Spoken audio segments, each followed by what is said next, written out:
Ngalento enzeka kulensuku zokugcina there is little if not none of abantu asebaveza lento uNkulunkulu ayifuna ukuthi siveze ngayo more especially ukushumayela abantu abasashumayela lento futhi ngale indlela uNkulunkulu afuna sishumayele ngayo.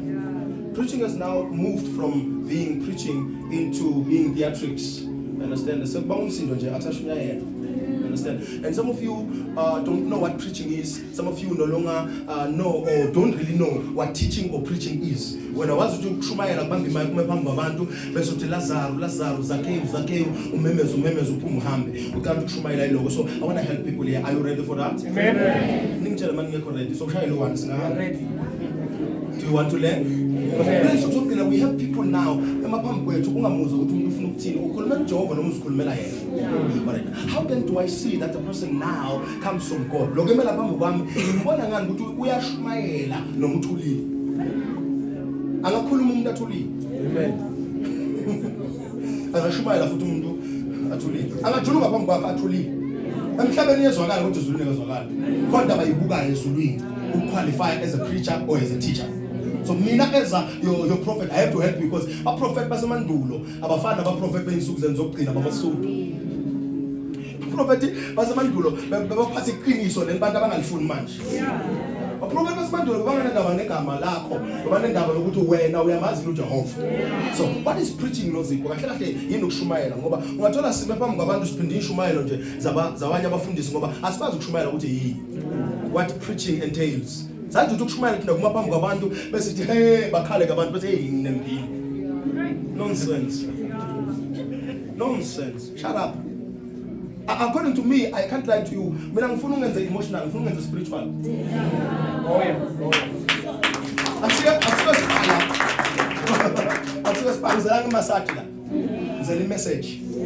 Bayeke labantu bawusheshe bakwathe namhlanje ngizele ini lana? If you stand before me or you preach, lento lokushumayela ngisho esontweni, angisho entendeni.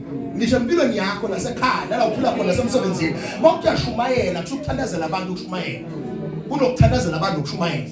Kunemehluko understand ukuthi ngiyashumayela noma ngithandazela abantu. So namhlanje kunenzeka siphume sithandana noma singathandana and noma ngakwenzeka kuphi kwaloko kubili ningikolele iqiniso lona ngizolibeka imbaba. But now number one, if I am saying I am preaching, number one, first dimension there, and won't come at dimension. Number one, biblical preaching reveals God. If you are shumayela, akuvela umfundisi, akuvela amandla wakhe, akuvela ipower yomfundisi, kuvela uNkulunkulu. Mangishumayela ngithi I am preaching, ngiveza ubani? Funa umuntu ophuma kule service yami, I understand ukuthi ubani uNkulunkulu. I understand ukuthi ubani uNkulunkulu noma wenzani ubani. So biblical preaching does this now. It introduces people to the nature of God, to the will of God, to the word of God, and to the ways of God. And in as much or as far as the wisdom of God is concerned. If I stand before you and I shout, and awuyiboni imisebenzi kaNkulunkulu, inhlakanipho kaNkulunkulu, amandla kaNkulunkulu, nezindlela zaNkulunkulu, ngihlaliseni phansi. Ngoba I am wasting your time. So imoto engize ngayo ayisinkinga. Kodwa inkulumo engiyikhipha emlomeni. So navela ngemoto ya 4 million ngiyipake ngaphandle. Kodwa into engiyikhulumayo ibe yinto yama-centeners, not people who are supposed to be sons of God. So if I see you as a puppet, I will not introduce God or reveal God when I'm preaching to you. I will reveal a circus and how a circus works and the systems of a circus, but not a center of God. If I'm preaching, I must reveal God. Ask yourself after every sermon, ngiyamazi uNkulunkulu noma indlela zakhe noma intando yakhe after the sermon. Noma ngazi ukuthi umfundisi ubuye eMalaysia, noma ngazi ukuthi umfundisi ubuye kaIsrael, noma ngazi ukuthi umfundisi ubuye eSentini. After the message, do I know the will of God? Do I know the wisdom of God? Do I understand ukusebenza kaNkulunkulu? If I don't understand that, angashunyayelwa. I must attend another service. Because preaching or biblical teaching reveals God. John 1 verse number 18. He who had a relationship with God came to the world and revealed God unto the people. Listen, no one has seen God, but he who had a relationship, which was the Son, Jesus Christ, came to reveal God. If you claim to have a relationship with God, as it born on high heels, it's born on a high standard of revealing God.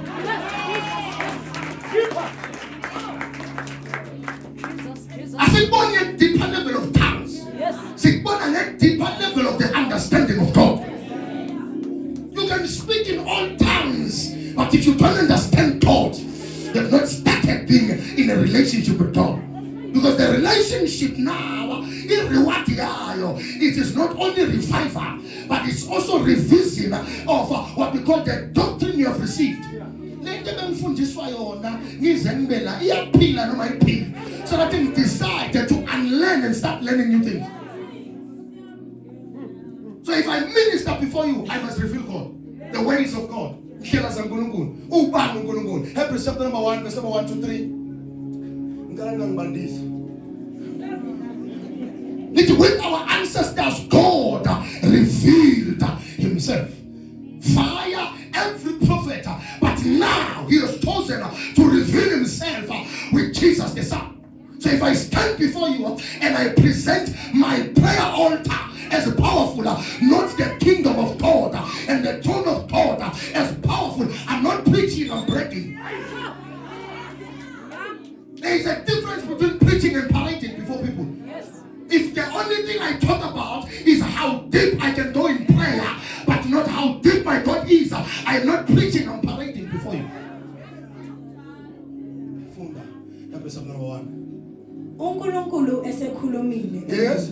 Kokhokho ngabaprofeti Yeah. ngamathuba amaningi nangezindlela eziningi. Yes. Verse 2. Egcineni kwalemihla Wenzeni?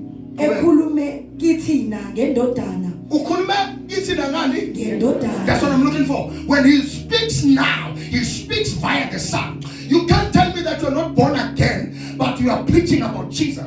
It starts with the relationship with God. Yangilimaza lento yabantu abashumayela bangenabo ubudlelwane noJehova. Because ungamazi uNkulunkulu angakwazi yena. Ungazi noNkulunkulu ningazani naye. Ngoba sesifundile ngoNkulunkulu, safundiswa ngoNkulunkulu, kodwa sesidinga abantu abashala naye njengo David. So preaching now is not bringing the etymology of the word, the exegesis of the word. It's good, but it's not good enough. Is God being revealed to us? Or the glamour of the church, the beauty of this church? The Sondoleli, you know, air conditioner, 45,000. The Sondoleli, in the sound system, 500,000. The Sondoleli, in the carpet, 1 million. I'm getting on the Sondom. I didn't come for aesthetics. I came for the anointing. Our churches have become spaces which is good, but we have to pass the level of aesthetics to the level of the anointing. Tarry in Jerusalem. Not because I want Jerusalem to be decorated. Tarry until you receive power. Then you can go and witness. It didn't say we did tarry, receive power. See, I bought it there call, but where is deliverance? It's not a matter of talks, but it's a matter of power. Demonstration of power. Where is the power?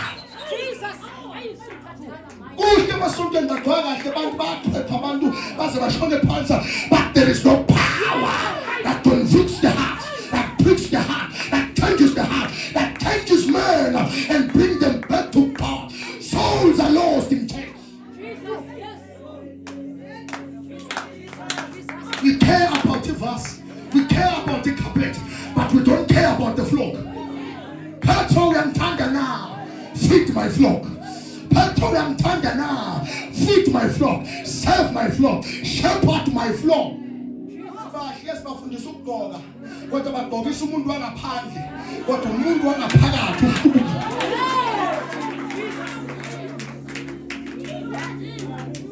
ukufundisa ukufaka iroge elide akukuyekisa ukufeba. Ukufundisa ukufaka iduku nokudukela akukuyekisa ukutamba amanga.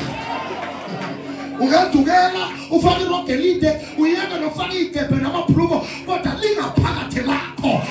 Don't touch, because the revealed Christ revitalize the body, then you are revived and resurrected into being a new man. John 1 verse number 18. No one has seen God. This is the Bible. No one has seen God, but the Son has seen God. It will reveal to the Son. And the Son, because of his relationship with the Father, he came to reveal God to us. So if you don't know Christ, you don't know God. Linda, 1 verse number 18, Johan. Akakho oke wabona uNkulunkulu. Indodana ezelwe yodwa. Yeah. Esifubeni sikayise. Yes. Yiyona embonakalisile. Yes. Lokhu kungufakazi bukaJohane. Iyona eyenze njani indodana embonakalisi? Ngoba iyamazi. Iyenzani indodana? Ufuna abantu bamazi ngoba sulamazi. Silabazana basaba ukushumayela. Kodwa bathi bamazi ubaba. Ngiyasibuza ukuthi umuphi lo Jesu omaziyo wena? Because lithi indodana emaziyo ubaba ngiyo manje embonakalisi. People know God because of his son. If they are a son of God, yini into enzima ngokuveza uJehova osebenzele wena? Lesho wona ngahlala phose into sinoNkulunkulu esingamazi. Asazani naye ingakho singakwazi ukumveza. Sazi ukuthi isonto linamandla. But mina ngazi ukuthi uNkulunkulu unamandla. That is why when I stand before you angikhulumi ngomunye ngiveza uNkulunkulu onani kanjani kwethu. Number 2, biblical preaching produces faith. Mashumayela sithi siletha amandla noma sishumayela sijuluka phambi kwakho ukukholwa kungakheki ngaphakathi. I'm telling you sayakantala ukushumayela. Yeah. Jesus. If preaching makes you to love just the preacher but not produce faith in you, you have become a puppet. Yebo ngiyamthanda umfundisi kodwa into engenza ukuthi ngimthanda akusukuthi unuka kahle, akusukuthi ugqoka kahle, akusukuthi uyayithanda. Lento ayikhulumayo iyakha ukukholwa ngaphakathi kwakho. I now have faith because of the messages, not because of the messages, because of the messages. Our letter. Don't love the pastor because he's driving a Mac. He's driving a Mercedes. Love the pastor because the message I let her yakukholwa ngaphakathi kwakho. So mlandela umfundisi 5 years, do you have faith? Uthi Jesu ngabe indodana yomuntu iyokuthola ukukholwa ukhona na? Akasho ukuthi ngiyabathola abazalwane esontweni. Uthi ngabe mayibuya iyokuthola ukukholwa. Agwela amasontweni, agwela abantu amasontweni kodwa ukukholwa akusekho. Akusekho ukukholwa, basakholwa abantu. Bahlangana basonto kodwa ukukholwa cha. Yololo abakholwa abantu. May God help us to bring the gospel that produces faith. May God use this season to bring the gospel that produces faith. Just katene the gospel and produce kuphela. Bantu abakwazi ukuthi siyabonga. What does this look called? Siyawazi yatandaza, uyakholwa na? Because ungatandaza ungakholwa. So the gospel that has to be preached by sons of Elohim is the gospel that produces faith. That's the ngiyakholwa lokulandela umfundisi. Faith awakened when the word of God is heard. Romans 10 verse number 17. Faith. Funa makushumayelwa ube nokholwa. Wathanda umshumayelo bese usakholwa. Wathanda umshumayeli bese usakholwa. Uyakholwa na? Funa masimala ngaphandle singabuza ukuthi uphilile na. Sibuza ukuthi uyakholwa na. Ngoba ungaphila ungakholwa. Ungaphila kodwa ungakholwa. Funda lini? Funda lini? Roma chapter 10 verse 17. Yes. Ngalokho ke yes. Ukukholwa kuvela ngokuzwa. Akuveli ngokubekwa isandla. Ukukholwa kuvela ngani? Ngokuzwa. Yebo. Hey, ngendlela ngithanda ngayo izandla. Ngiyabona ngikholwa lini. Lithi ukukholwa kuvela ngani? Number 1 dimension of developing and producing faith. Sibona ulalela ini. What you hear determines ukuthi mawuphuma la uyophuma nani. Ukukholwa kuzwa ukuzakani lindo ukuzwa ini kuvela ngezwi ngani ngezwi hayi into susa amastori face up Jehovah. Lithi ukukholwa kuza ngezwi. When I hear the word I will have faith. Ukukholwa kuza. What are you hearing? What are you listening to? Because semasondweni nje abantu abaningi abakholwa ngoba nale ndaba ayizwayo umfundisi unamandla, umfundisi udla kuphi, umfundisi ugibela indiza, umfundisi ugibela indiza. It comes with hearing the word of God. Give me the word of God. Give me the word of God. Abalume abafundisi noma bahede basona fana amazalwane bayangikhaza ngoba bawushumayela into engazwakali bozwa nje inkomba ngombane omunye ukhomba omunye esweni omunye uvikela iso lakho le baba ngoba lento zoyikhipha ayise. Our biggest issue now in the churches ayisekho lento enalenkani yasezulwini nabantu abanalenkani yasezulwini. So preaching must confront what is hidden. What is hidden. Okay, now let's bring something new so that you understand. Level number 3. Preaching must bring salvation. Bawushumayela funa kusindiswa abantu. Hayi nje ukuthi usubeka isandla uphile bayasindiswa nalabaphilile. Ngoba ngenzeka ngithandazela isigebengu ukuthi siyoganga ke. Bayasindiswa nalabantu obathandaza. Before we hold healing sessions, we must have evangelistic approach to the crowd. The healing crusade singenayo evangelism in the atmosphere. Sikuphilisela ukuthi uyaphi udayisa ngomzimba. Sikuphilisela ukuthi uyephi uyiphara. Uphilela ukuthi wenza ngoba okugaba ufuna usindiswe. Sasikahle ukuthi once we pray for you and you receive Christ, you will become the member of the body of Christ. Okay, lo amene sondweni. Romans 1 verse number 16. Anginamahloni ngevangeli. Linamandla lona kodwa nina seninikeza iziphambano ezigatshwayo ukuze libe namandla. Linamandla lona linamahloni ngevangeli. You see, you shouldn't be ashamed of the gospel because it's the power of God that leads to salvation. Romans 1 verse number 16. ngokuba anginamahloni ngevangeli. Hayi ngumfundisi hayi ngesonto. Ngani?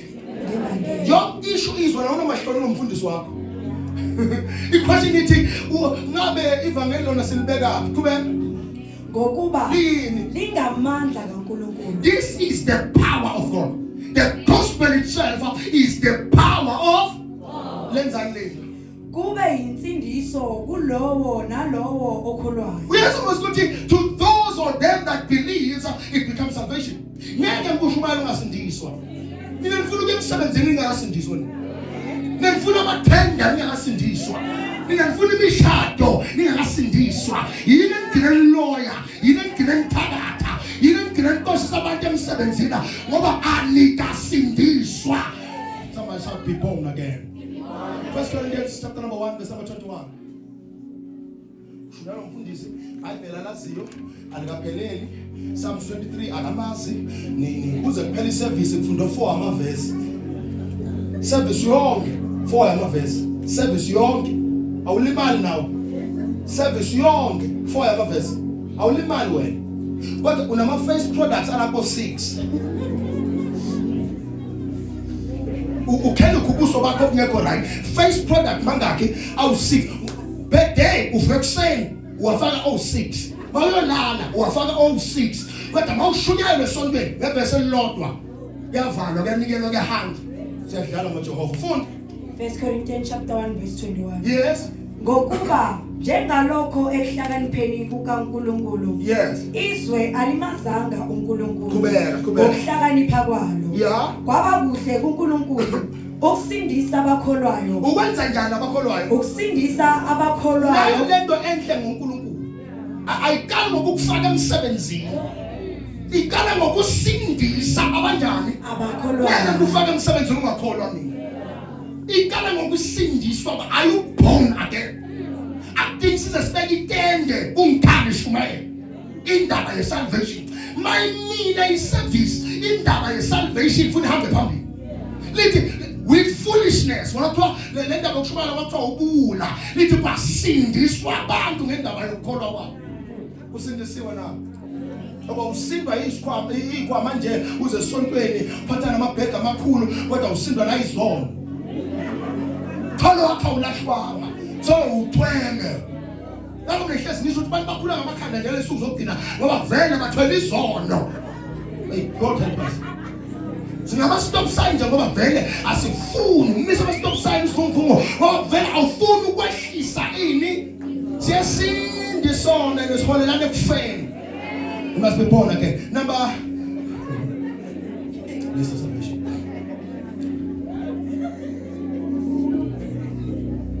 Hebrews 4 verse number 12 to 13. Except number 2 verse number 37. Biblical preaching convicts the heart. Biblical preaching convicts the what? No into ngibaza ngawo ukuthi sikushumayela kanjani inhliziyo yakhe ingaguguki. Siletha izwi inhliziyo yakhe ayihlabekwe. Ayiguguki. So linjalo yimbi. So ligayiboza inhliziyo yakho eyakho kodwa uzitshela abantu mina ngahlala ukukholwa mina ngo-2010 kune World Cup but inhliziyo yakho yimbi. It convicts the heart, exposes the hidden parts of the heart. Ngokuba izwi likaNkulunkulu liphilile. The word of God is alive. If we preach the word, liphilisa ngoba liyaphila. But mayesasashunyelwa izwi nalo olishumayelayo akalazi. Akazi amandla walo. Akazi amandla nesandla saNkulunkulu. Akazi nokuthi liyaphila. But once we bring the word that is alive, that is active, and that is powerful, yoguquka izinto. Qhubeka ke. Liphilile linjani futhi? Linamandla. Usakhuluma ngezwe manje. Leli nina ningalifundi. Abekhona. Leli nina elikhotha lingaphelele. Leli nilikhothisa kwaSathane. Ngoba uSathane ukhuluma ama scriptures angaphelele. Ukhuluma nama scriptures twisted. Ubani? uSathane. Lithi izwi laNkulunkulu linjani ngenza kwethu? Liphilile. Number 2, linamandla. Number 3, libukhali. Qhubeka lento. Libukhali kunezinkemba zonke. Bathe senangena amasondo namasothi. Lisenza ama-Avengers. Izwi is a double-edged sword. Angidinge enye isword to demonstrate the power of the word. Once I carry the word, I already have the sword, and that will pierce into dividing bone and marrow. But masemfuna enye into yokuthi namhlanje siyajuba. Once I speak the word, if you have been nurtured by the word of God, we ask unende phumayo uSathane mjubikana. Nende phumayo uSathane mhlabe imlaka phansi. The word of God is powerful. Still our man here's manje. Lona. Just the way. Nina manje. Ungalifaki worship, ungalifaki prayer, ungalitholi game. Lona nje. Leba ukulifunda kwakho. Ayayahasa. Uthi babe limnandi emlomeni. Noma libabhitha malifika eswini kodwa limnandi ashali yakho. Izwi limnandi. Ayitshwele izwi. Uyibhaso bheka lento ukuthi imshumayeli ibe mnandi kuneso. Lithi izwi liyaphila. Hayi ukuthi umfundisa uyaphila. Izwi liyaphila. The life comes not from the charisma but from the cloud that is found in the word of God. Angalikhulumi ngesiGreek, angalikhulumi ngesiHebrew, angalikhulumi ngesiZulu, angalikhulumi ngesiNdiya. Lona nje lisimele. Lona liyaphila. Lingukuphila baba. Lona lilo ngabe ngithi abanye benohlaseleka kangaka ngoba anidli into ephilayo. Anifundi into ephilayo. Ngoba uqala ufunde izwi lakhe. Ngisho noma uyagula uyazi ukuthi nokugula kuyathuka, nokugula kuyabaleka because Libukhali kunezinkemba zonke. Okay, this is just a word. This is just a what? Bese lenzani ke linto? Verse 13. Ezisika nhlangothi zombili. Okay, good. Lihlaba kuze kwahlukaniswe umphefumulo nomoya. Yabona izuthi lamandla njani? Lokuhlaba bese lenza njani? Bahlukaniswe. Lona usanifunda wena. Lona ipower yalo ukuthi li alive. Understand? Li powerful, right? Bese li sharp. Bese mawulifunda wena ngokweqiniso liyahlaba lehlukanisa. Lona lezo alidingi kuze ulitolikele. Usalifunda lona. The minister of the word is powerful. Usalifunda lindo liyahlaba lehlukanise. Usalifunda. Lento ngeke understand ngayenza. Inge ivesi ulifunde esontweni. Namanje sifunda izwi awukabavulela lakhe iBhayibheli. Ngomaya enkonzweni yalaba abafuna ukuthatha iCountry. Bonke baphatha amaQuran bavule so. Bonke bavule and kubhalwa hayi ngeEnglish lapha. Most of them bhalwa ngale language yabo ngathi kusayiniwe. Bathi bayafunda bonke emasontweni. Omunye umbona ukuthi uvula ifoni ukanti ufunda iBhayibheli esefonini uphendula uWhatsApp. Liyohlaba lehlukanise njani sishumayela uza responda kule shende lesincinza sakho ka Facebook kodwa kwasiye lehlaba lehlukanise kubeka lento amalunga nomkanje lahlulele lenzani izwi sithembisa lahlulele linamandla okwenzani izwi lahlulele usabulele linamandla okwenzani izwi lahlulele umfundisi yasijaja umfundisi is judgmental umfundisi is a harsh lenza njani izwi lento lahlulele linamandla lona silifunda lokwenzani into lokwahlulela izwi wena uyazi izwi ngako bafundisi ba judgmental. Jesus was not nice. Jesus was kind. Jesus was not a nice man, not a people pleaser. Jesus was kind. He stood for the kingdom. He stood for what is right because he's the word of God. Funda lento lahlulela imicabango nangena nje izwi lahlulela ini imicabango kubeka nezizindlo zenhliziyo. Wena awukwazi lokho ngoba usashunyayela. Sekuthiwa nje jump 3 times for you to prosper. Lapho nonesifo samathambo nobekaziwa ukuthi uphathwa amadolo ujambe endlule umntana omncane akaza kunyathenge kodwa bathiwa read the word 3 times a day angeke azathi umuntu ongumzalwane okudala sindiswa athi umfundisi wami mangifunda izwi ngiphathwa ubutho yozela ngilale. Wow ngakuthi mawulela ukhulumo nendele because once your atmosphere is filled with the word of God usathana sabangijulele abemethemba nokumesaba uJehova usathana basaba ngishobenze njani. Your biggest issue is nasifika kuwe akunazi ngaphakathi kwakho ngibhekane nesimo ubele ukuthi yini engayiphatha engamsebenzela thina makuvela isimo siyakhipha nje. Psalms 34 it is iningi inkinga ngihlupheka soningile kodwa uJehova akaphaya yathosana kodwa uJehova lenza ukuthi mina nginenkinga ke manje ukuthi ngibhekane naye sekunezwi engilisebenzisayo sekunezwi engilivezayo litho olungileyo uhambe ingeno sika Jehova it encamps around the righteous. Psalms 91 iBhayibheli lithi sibhaka ngapha la baba under the shadow of his wings we find refuge in God. My God is my refuge. Sibalekela kuye. That's what I'm talking about. Thina kunomuntu esibalekela kuye. Jeremiah 1 verse number 19 you will be like a fortified city. Ayolwa nawe kodwa ngeke bakwehlule. Yes, Isaiah 59 verse number 19 but the enemy can come like a flood but the spirit of the Lord will always raise the standard.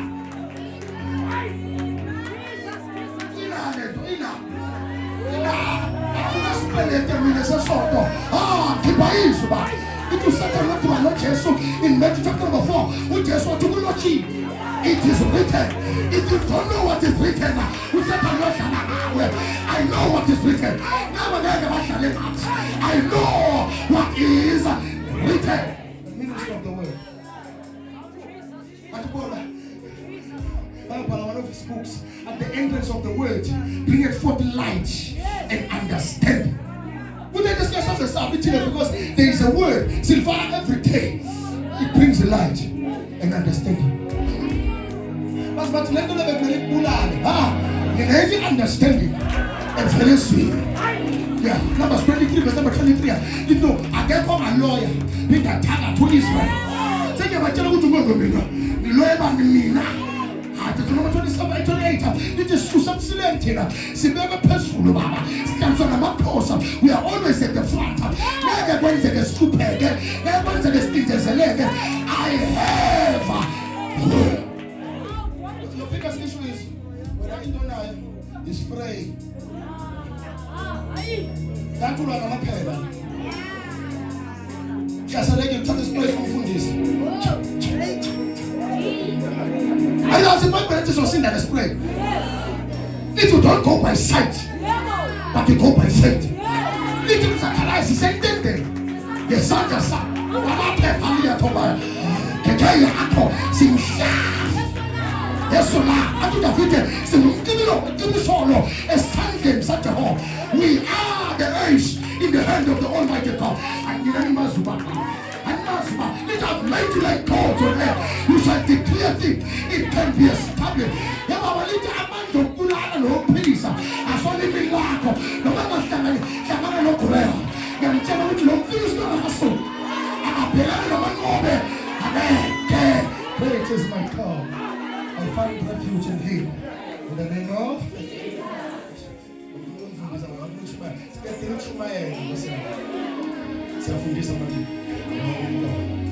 and I can't say little Kaza Bandula. There is a Kazu Jehovah.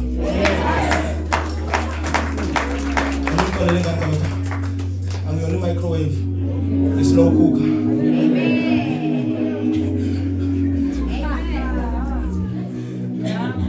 The slow cooker. When I don't know what you're going to do.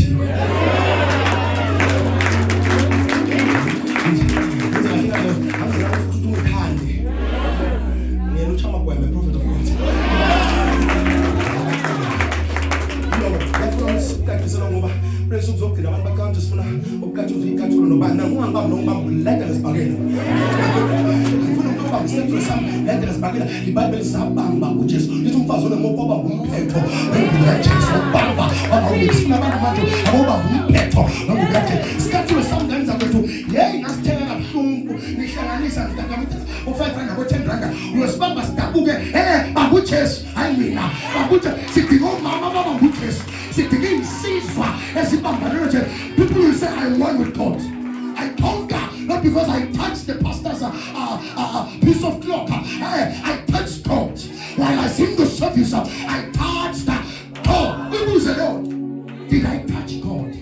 Or was I touched by God? In the book of Ezekiel 37, the Bible said there's such a hover. Such a person one. You need the shadow of a shumay. For the sun, the shadow to this really sound. Sake Sintinda, Kapayata, Kisui, Kapaya, Segia Kolwa.